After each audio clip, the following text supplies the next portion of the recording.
y va ensemble. J'ai vu l'ennemi s'effondrer, l'obscurité se dérober. Malgré tout, un mystère reste insaisissable. Mon nom est écrit là dans le ciel. J'ai vu sa puissance en action, sa force de résurrection. Pourtant ce mystère reste insaisissable. Mon nom est écrit là dans le ciel. Oh, mon chant demeurera éternel. C'est là mon témoignage, je suis sauvé. Sa grâce a changé ma vie, je chanterai. Par Jésus mon rédempteur, justifié. Voilà mon témoignage, voilà mon témoignage.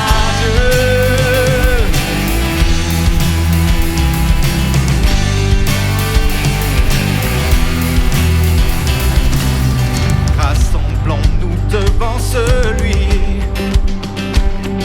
qui par son sang nous affranchit.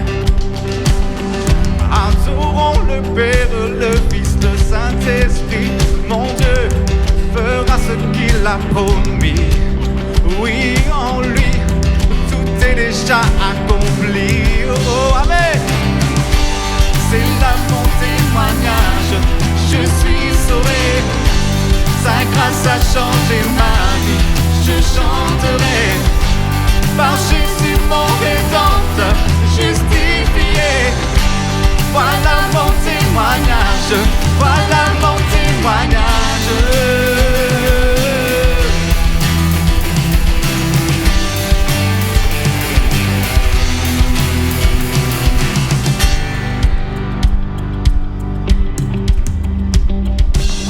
Pendant que les gens ont distribué, les gens préposés à la Sainte Seine vont distribuer les aliments, je vous invite à les garder dans vos mains. On va terminer ce chant ensemble et après prendre un temps de déclaration.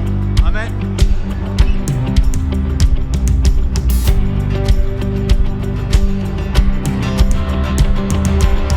Tant que je vis, tu agis.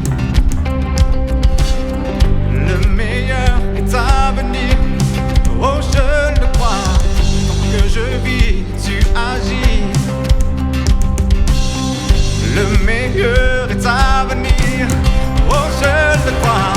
Tant que je vis, tu agis. Le meilleur est à venir. Oh, je le crois. Tant que je vis, tu agis. Le meilleur est à venir. Oh, je le crois. On déclare ensemble.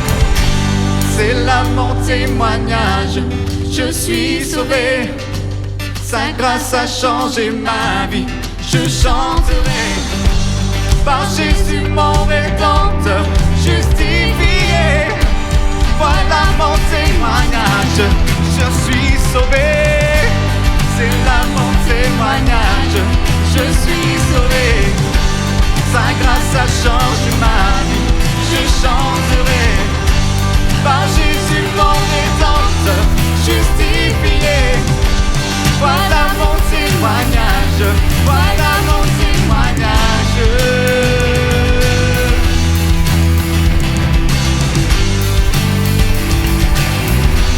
Voilà mon témoignage.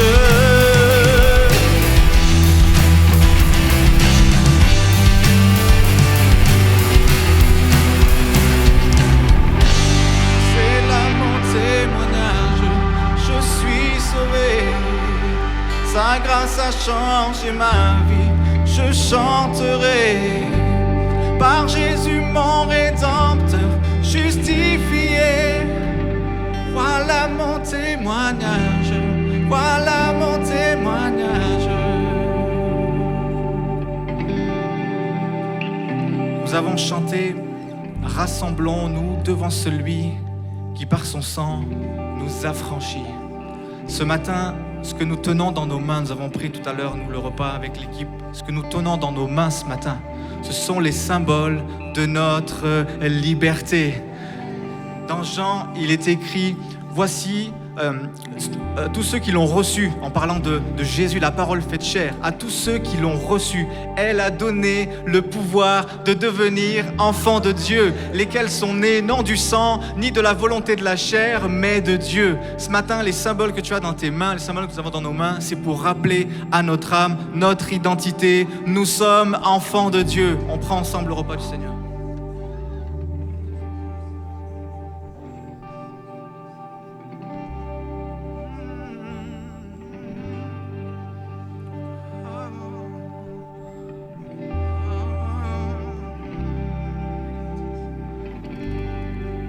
Là mon témoignage, je suis sauvé.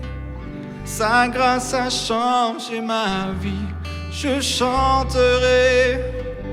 Par Jésus mon Rédempteur, justifié. Voilà mon témoignage, voilà mon témoignage.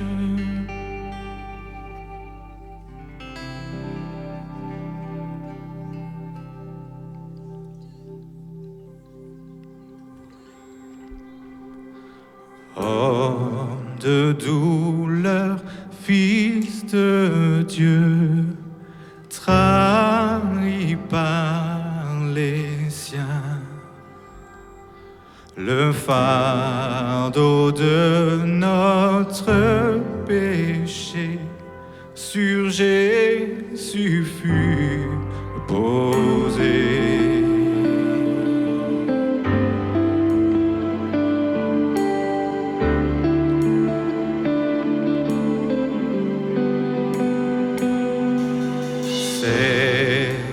Qu'on a méprisé, faussement accusé, blessé, meurtri et humilié, d'épines couronnées.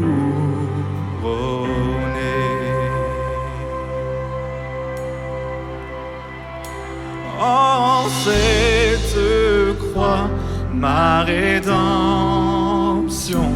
où ton sang coula pour moi, que mon âme s'écrie, Alléluia, gloire et honneur à toi seul.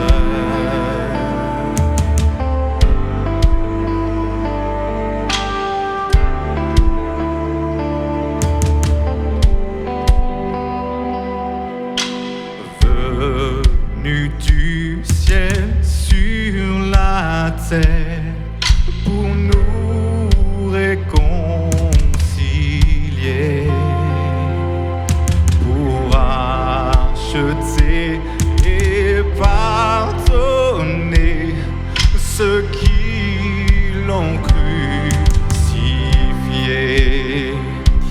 En cette croix, ma rédemption, où ton sang coula pour moi, que mon âme s'écrie, Alléluia,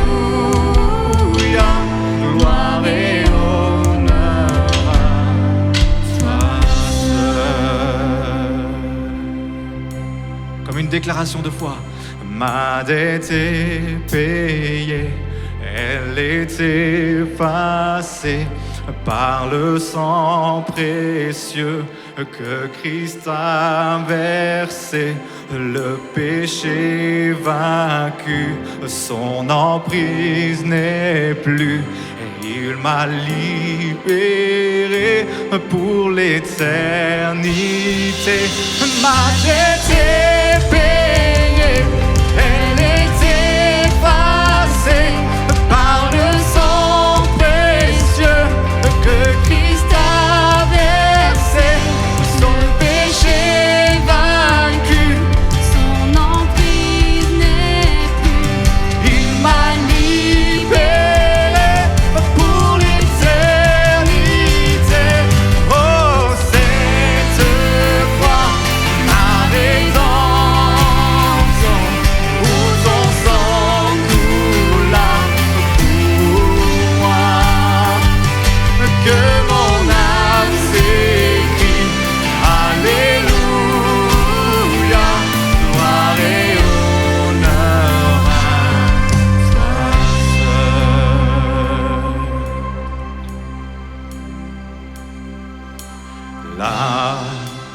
a été roulé au voile tombeau vide. Amen. Alléluia, Dieu soit loué, et il est ressuscité. En cette croix, ma rédemption, où ton sang coula pour moi, que mon âme s'écrie Alléluia, gloire et honneur à toi seul. En cette croix, Ma rédemption, où ton sang coula pour moi, que mon âme s'écrie Alléluia, gloire et honneur. honneur à toi seul. La croix, le dernier mot. La croix, le dernier mot. Le Sauveur a vaincu, brillante lumière. La croix, le dernier mot. La croix, le Dernier mot, déclarons ce matin. La croix, le dernier mot. Il changea la mort en vie éternelle. La croix, le dernier mot.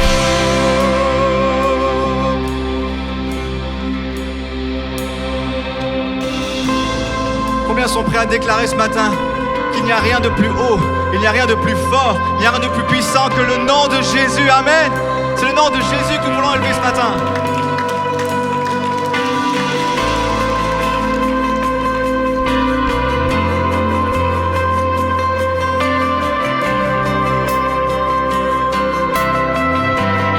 Proclame ensemble.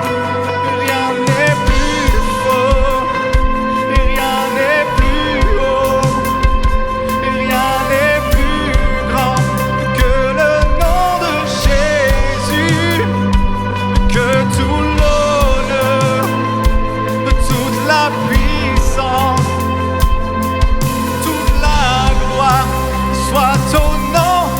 Allez l'église, je vous entends ce matin. Rien n'est plus fort. rien n'est plus haut, rien n'est plus grand que le nom de Jésus, que tout l'honneur, toute la puissance et toute la gloire soit au nom de Jésus. Rien n'est plus fort, rien n'est plus haut, et rien n'est plus grand que le nom de Jésus, que tout l'honneur, toute la puissance et toute la gloire. Soit au nom de Jésus. Ensemble bien fort. La croix, le dernier mot. La croix, Le dernier mot, le Sauveur a vaincu, brillante lumière. la croix a le dernier mot. Oh, déclarons-le. La croix, le dernier mot. La croix, le dernier mot. Il changea la mort en vie éternelle. La croix, le dernier mot. Acclamons-le, acclamons la victoire de la croix. Oh.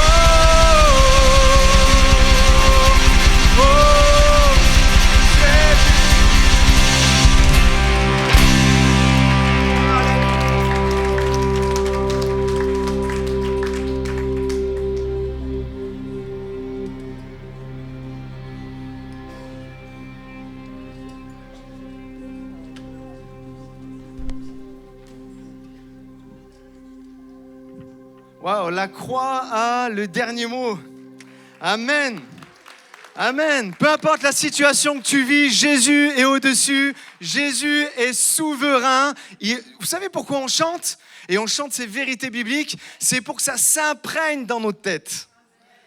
Que lorsque nous traversons des moments difficiles, ça s'imprègne dans notre tête que Jésus a tout accompli à la croix. Amen. Mets un coup de coude gentil à ton voisin et dis-lui, Jésus a tout accompli à la croix pour toi. Alors souris. Montre-moi tes dents. Amen. C'est pour ça que nous chantons. C'est vraiment pour cela que nous chantons, pour que nous puissions vivre ces paroles et glorifier Dieu de tout notre cœur. Et ce matin, c'est à moi que revient le privilège de pouvoir accueillir le prédicateur de ce matin. J'en faisais allusion quand je parlais de Jeff et Gabi. Alonso, c'est un peu la même chose. Attendez, réservez vos applaudissements. C'est un peu la même chose depuis le départ. Je me rappelle les premières fois où je t'ai contacté, tout de suite ça a été un grand oui. Tu traversais une mauvaise passe à ce moment-là avec la chute que tu avais eue. Et douleur au dos et tout ça. Et pourtant, il avait relevé le défi de pouvoir venir à l'église. Et depuis, c'est un invité régulier que nous avons. Et à chaque fois, c'est vraiment des pépites, des flèches qu'il nous lance et qui nous amènent plus loin avec le Seigneur. Alors, sans tarder, j'aimerais qu'on puisse accueillir Gabriel Alonso avec nous ce matin. Bienvenue. Merci beaucoup.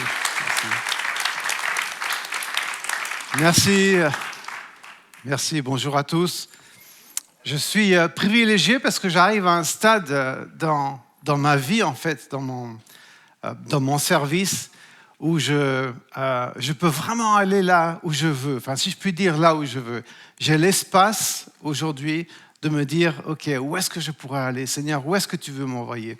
Ça n'a pas toujours été le cas, parce qu'il y a un moment quand on commence dans le ministère, dans le service, on connaît des gens, on est invité par des gens, et puis les choses se font de façon plus régulière.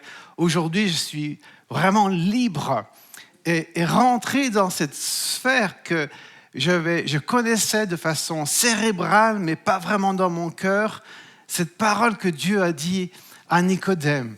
Tu sais, ceux qui sont nés de l'esprit, ils sont comme le vent. Tu ne sais pas d'où il vient et tu ne sais pas où il va. Et le privilège de pouvoir aller avec le Saint-Esprit, aller voir, aller visiter, aller connecter. Et ma mère n'est pas très loin d'ici. Ma mère a Alzheimer, donc elle est dans une unité de sécurité à Saint-Étienne. Et mon père est chez ma sœur à Lyon. Et donc pendant ces dernières années, ça a été une grosse partie de mon ministère, de m'occuper d'eux, de m'occuper de ma mère, de m'occuper de mon père. Donc je viens souvent dans la région. Et j'y étais. Je savais que je devais venir ce week-end. J'étais à MLK le week-end dernier, pas pour prêcher, mais pour visiter des gens. Et puis, j'ai senti vraiment que le Seigneur me disait contacte l'Église Espoir, Merseny, Martorano, et demande-leur de venir chez eux. Et je suis vraiment, vraiment content qu'ils aient accepté, qu'ils aient dit oui. Et ce matin, j'aimerais vraiment faire quelque chose de différent. Donc, on va lancer une petite musique. Pourquoi ? Parce que moi qui suis musicien, c'est une grosse partie de ma vie, d'être arrangeur, musicien. Je le suis encore aujourd'hui. Je fais beaucoup de compositions pour des musiques de documentaires ou des musiques de films.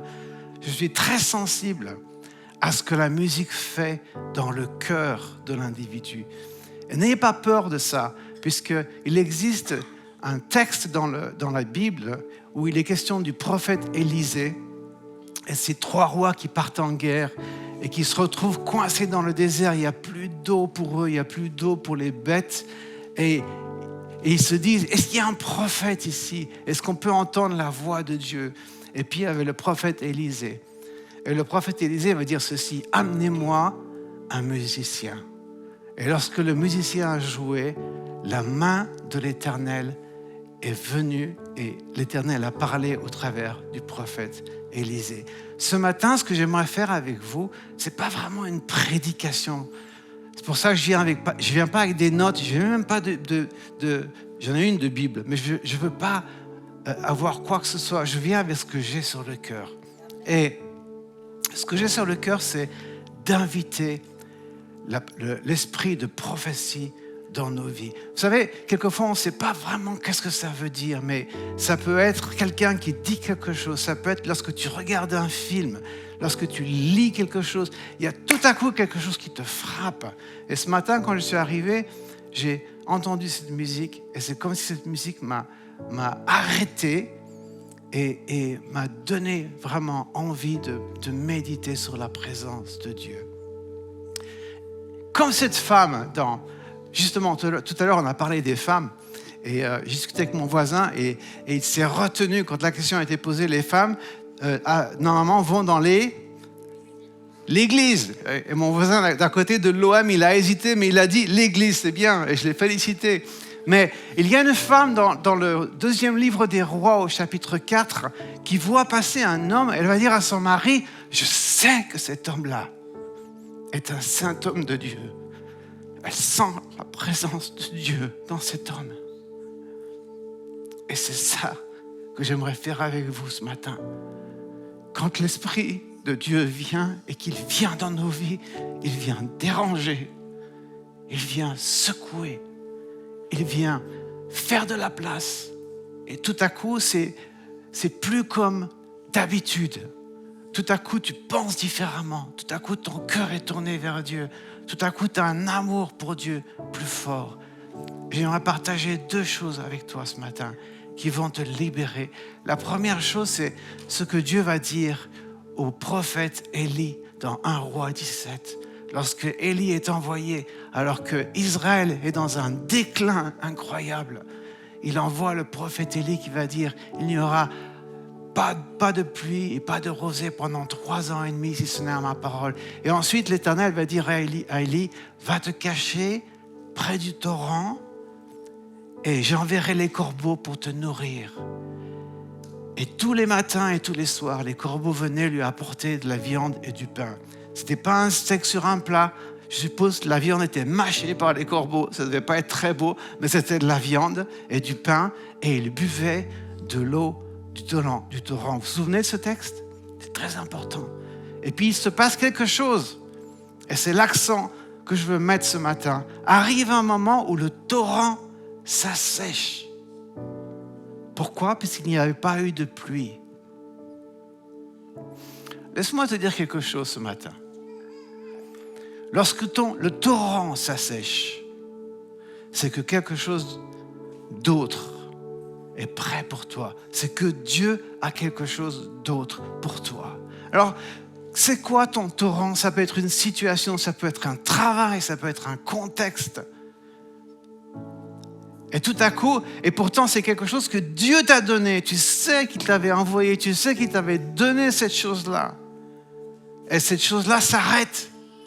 Et tu te dis, qu'est-ce qu'il se passe? Mais ce qui se passe, c'est que Dieu a quelque chose d'autre pour toi. La Bible ne dit pas combien de temps le prophète Élie a attendu avant d'entendre la parole de Dieu qui lui a dit, va trouver cette femme, cette veuve, et cette veuve-là va te nourrir. La Bible ne dit pas combien de temps Élie a attendu, mais il y avait quelque chose d'autre pour Élie, comme il y a quelque chose d'autre pour toi. Si ton torrent s'est asséché ce matin, c'est que Dieu a quelque chose d'autre pour toi. Tu comprends ça? Reçois ça dans ton cœur. C'est quoi ton torrent? Est-ce que c'est un travail? C'est peut-être une relation. C'est un contexte. C'est peut-être un endroit où tu voulais aller. C'est peut-être une maison que tu voulais acheter. C'est peut-être, je ne sais pas, un investissement que tu voulais faire. Et tout à coup, il n'y a plus rien. Et tu te dis, mais qu'est-ce qui se passe? Et le problème, et je le vois souvent parce que j'ai ce privilège de voyager dans plusieurs parties du monde. J'habite l'Angleterre, mes parents sont espagnols, donc je parle l'anglais, je parle l'espagnol, je parle le français, donc je voyage beaucoup et je vois ces choses-là partout dans le monde. Je vois des gens qui restent près du torrent et qui continuent à prier, à prophétiser, à intercéder pour que l'eau coule, plutôt que d'attendre la parole de Dieu qui va les emmener autre part. Ils restent près du torrent. Et il n'y a plus rien qui coule, c'est fini, c'est une saison qui est terminée. Ne reste pas là près du torrent, la saison est terminée. Attends que Dieu te parle de la prochaine saison. Tu entends ça? Tu reçois ça? Ne reste pas là où c'est fini. Même si c'était bien, on a tous vécu. Ceux qui ont mon âge ont vécu plus que d'autres. On a tous vécu des moments extraordinaires. Et c'était des moments remplis de Dieu. On le sait parce qu'on l'a vu, parce qu'on a vu les fruits de ce que Dieu a fait dans nos vies. Et le problème qu'on a, c'est quand c'est la fin de cette saison-là, on ne veut pas qu'elle s'arrête. Et donc on reste près de ce torrent et on dit, mais Seigneur, pourtant c'est toi qui m'as envoyé là. Et on reste là assis et on continue à prier et on continue à intercéder. Et l'eau ne coule pas. Elle ne coulera plus parce que c'est une autre saison. Parce que Dieu veut t'envoyer ailleurs, plus loin, plus haut, plus profond. Ne sois pas attaché. Tu sais, ça c'est une vérité. Ne sois pas attaché aux choses qui changent.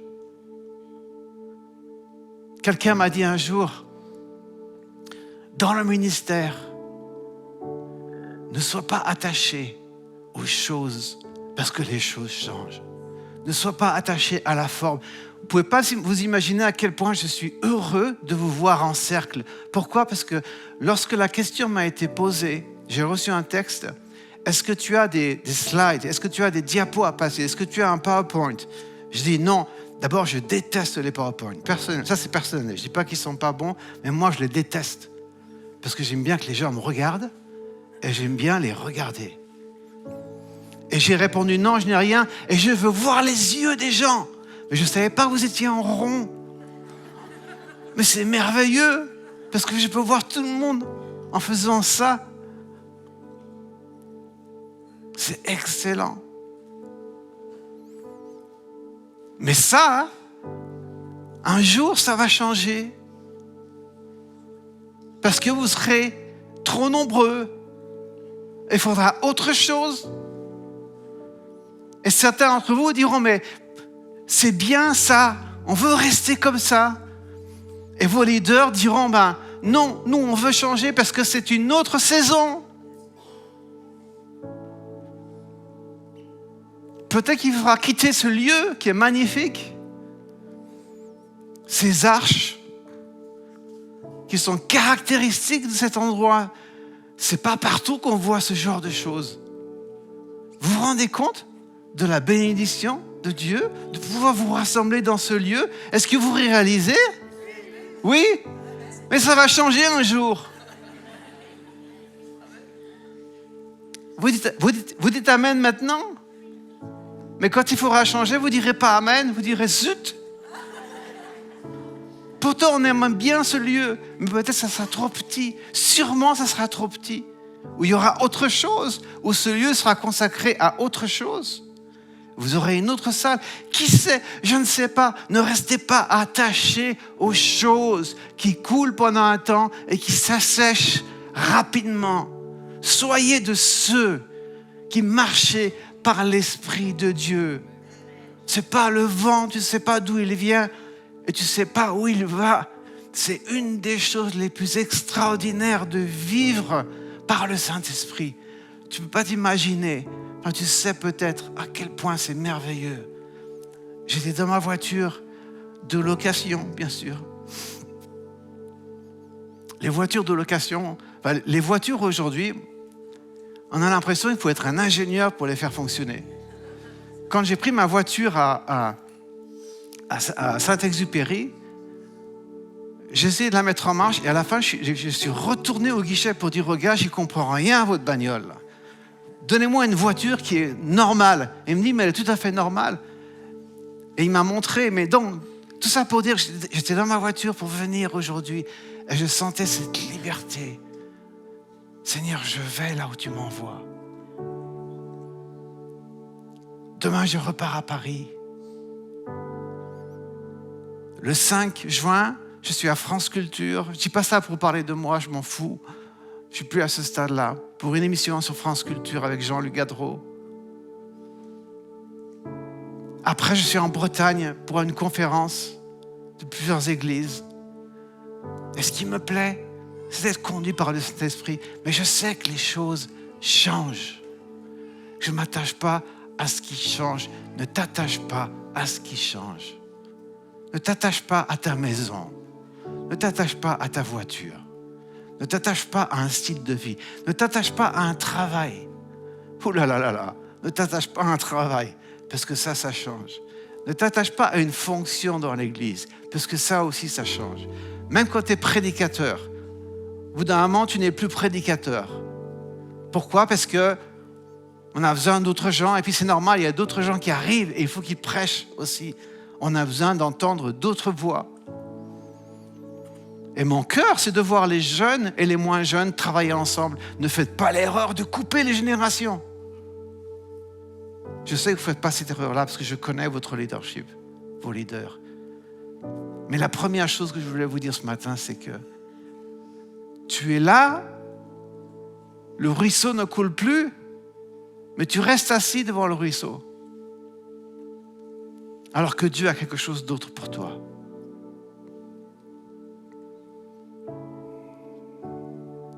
La deuxième chose que je vais vous dire, c'est ceci. C'est une parole que j'ai méditée pendant longtemps, que j'ai prêchée partout dans le monde.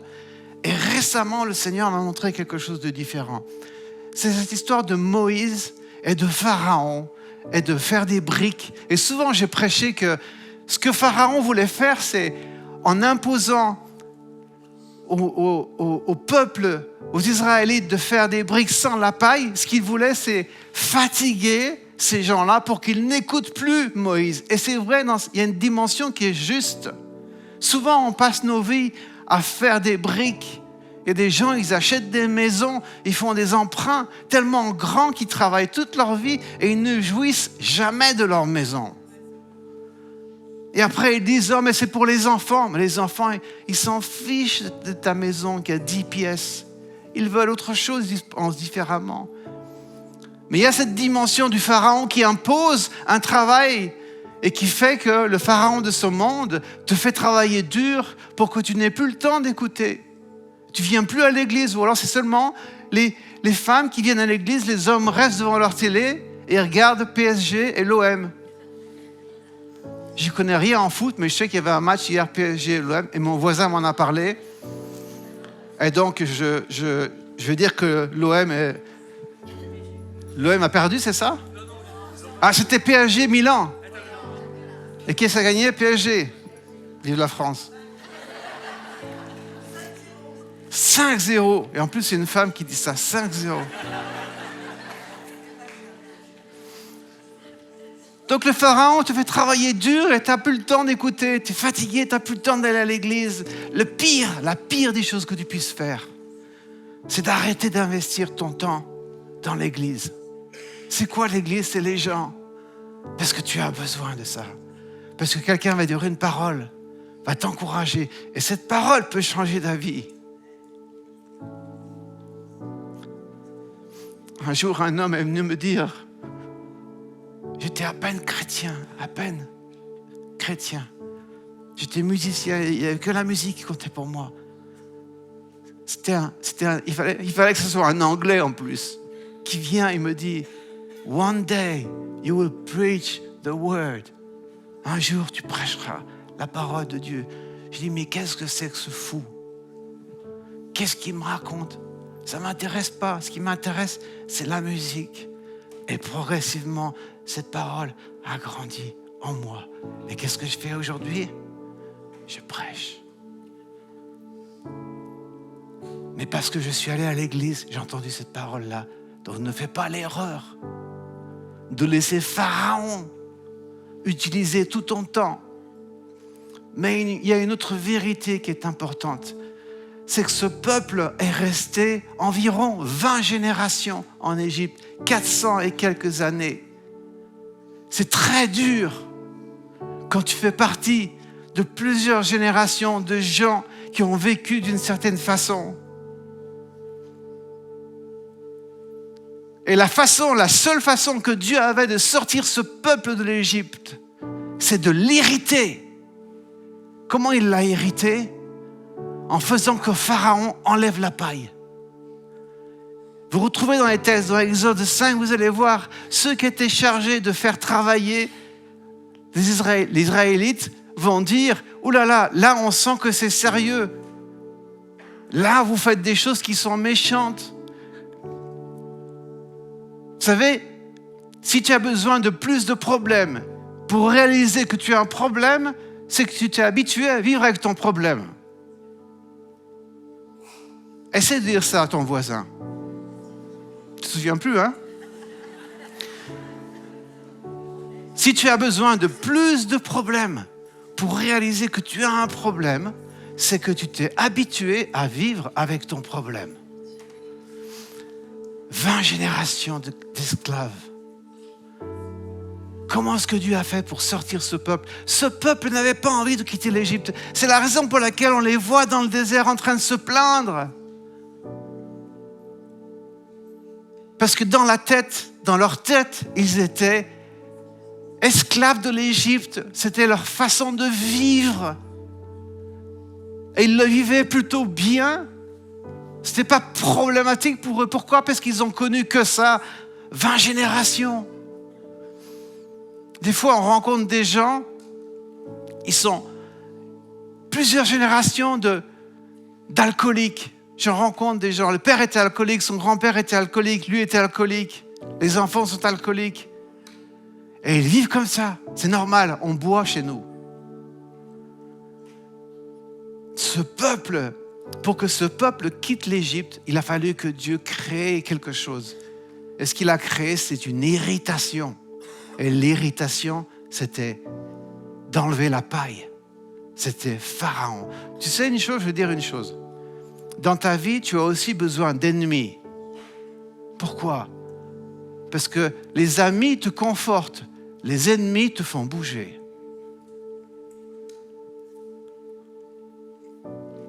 Tu veux que je répète? On a besoin d'ennemis. Quand je parle d'ennemis, je ne parle pas de gens qui vont venir vouloir te tuer, forcément. Hein? Mais on a besoin de gens qui sont systématiquement contre nous. Peut-être que c'est ton boss, ton patron. Peut-être que c'est ton collègue de travail, peut-être que c'est autre chose. Peut-être que c'est ton banquier. Pourquoi? Parce que ça fait plusieurs générations que tu vis dans les dettes. Parce qu'il y a des gens qui vivent comme ça. On a toujours vécu comme ça. On emprunte, on emprunte, on emprunte. Et aujourd'hui, Dieu veut que tu vives différemment. Donc il crée un irritant, quelque chose qui t'irrite. Et celui qui t'irrite, c'est ton banquier qui t'appelle ou qui t'envoie des mails en disant « Monsieur, madame, c'est plus possible. On ne peut plus continuer à couvrir votre découvert. » Et tu te dis « Mais comment je vais faire ?» J'ai toujours appris à vivre comme ça. Peut-être que c'est ton boss au travail qui te dit « Mais qui te bouscule, qui te force à faire les choses différemment. » Et tu te dis « Mais c'est pas possible. Pourtant, ce travail-là, je suis bien ici. J'ai toujours travaillé ici. C'est mon job. J'ai toujours fait ce travail-là. Je suis bien. » Et tu es tellement bien que tu ne veux pas partir. Et pourtant, quand tu viens à la réunion de prière, tu dis « Seigneur, utilise-moi. Seigneur, conduis-moi là où tu veux me conduire. » Et lui, il veut t'enlever de ton travail, mais toi, tu ne veux pas quitter ton travail. Donc, il crée une situation qui va t'obliger à partir. Quoi? Quelqu'un qui va t'irriter. C'est ce que j'appelle l'ennemi. L'ami te conforte. Mais c'est pas grave, tu sais, tu verras, la semaine prochaine, ça ira mieux. Et puis, on va prier pour toi. On va prier pour ton patron, pour ta patronne. Tu verras, ça ira mieux. Et puis Dieu dit, non, moi, ce que je veux, c'est de sortir de là. Mais toi, tu ne veux pas sortir de là. Donc, je vais être obligé de créer quelque chose. Vous savez, pour comprendre ça, il faut changer notre théologie. Et c'est quoi? C'est d'accepter le fait que quelquefois, Dieu fait des choses contre toi parce que tu ne veux pas les accepter. Donc, il les fait pour toi, mais contre toi, si tu comprends ce que je veux dire. C'est pour toi parce qu'il veut le meilleur pour toi, mais il les fait contre toi parce que tu ne veux pas bouger.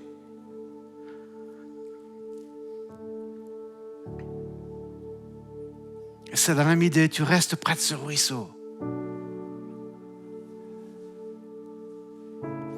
Ce peuple-là, 20 générations à peu près d'esclaves, pour le faire sortir de l'Égypte. Est-ce que vous croyez que Pharaon était stupide?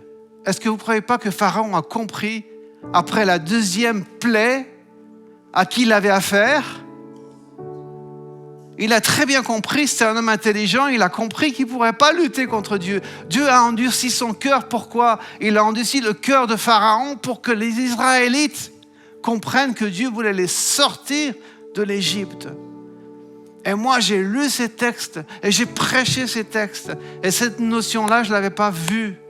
Mais elle est évidente maintenant. Elle est évidente. 20 générations d'esclaves, tu ne les sors pas comme ça de l'Égypte.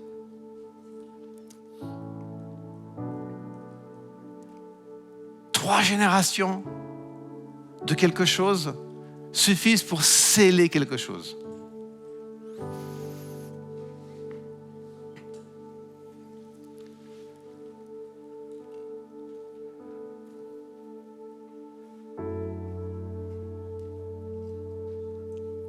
Et tu sais, si Dieu envoie un Espagnol qui habite l'Angleterre pour te dire ça aujourd'hui, c'est qu'il t'aime.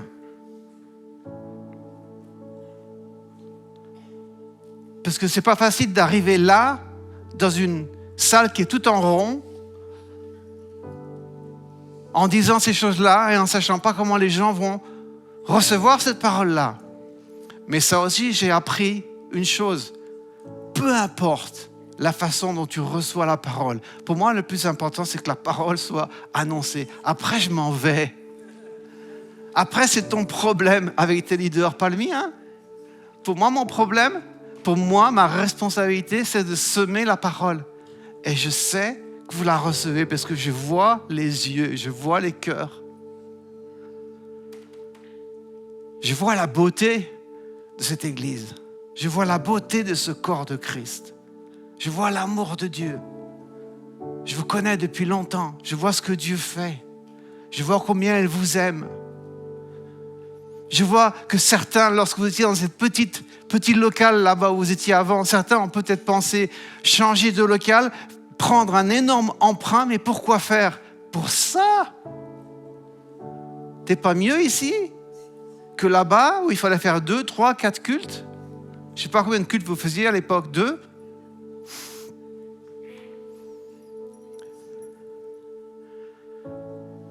Voilà ce que je voulais te dire ce matin. Si tu es encore assis près du torrent qui ne coule pas, commence par prier et dire, Seigneur, j'ai compris que c'est la fin d'une saison et que la fin d'une saison n'est pas quelque chose de négatif. Même si c'est quelque chose où là, même si c'est un endroit où Dieu t'a envoyé, la fin de quelque chose, ce n'est pas quelque chose de négatif dans le Seigneur, dans le Saint-Esprit. La fin d'une chose est quelque chose de positif, parce que ça veut dire que c'est le début d'autre chose. La fin de notre vie ne sera pas négative, ce sera le début de la gloire. Et comme nous avons soif de vivre dans la gloire, dans le ciel où on va se retrouver et on va rigoler quand on va se souvenir de ces moments-là. La fin de quelque chose n'est pas négative, c'est quelque chose de positif. Et quelquefois, quand on ne veut pas bouger,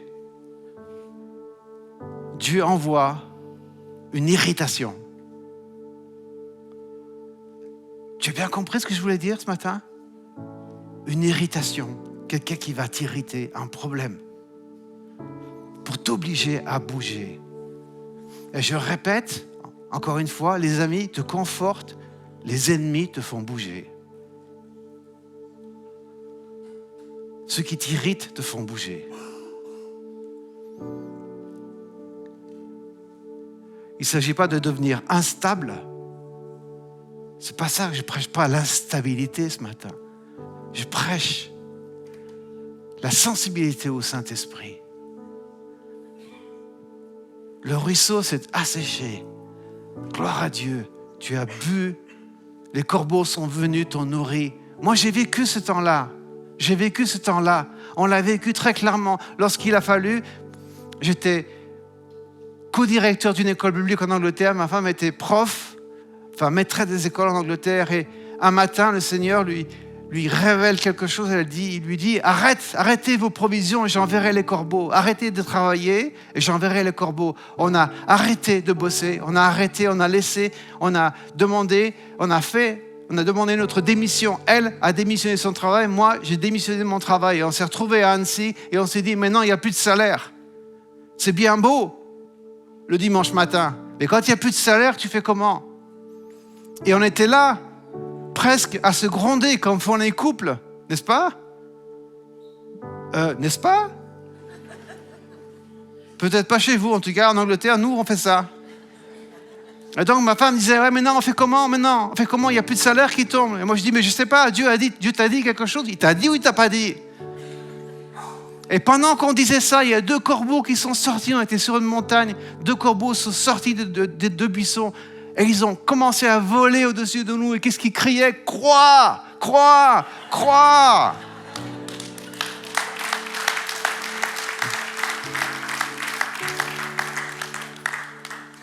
C'est comme ça qu'on a commencé notre vie dans le service. Par le surnaturel. Et si tu savais le nombre de fois où Dieu veut te parler, mais tu n'écoutes pas. Ou alors tu es près d'un torrent, tu es près d'une situation, tu es encore là et c'est fini. Tu as besoin d'autre chose.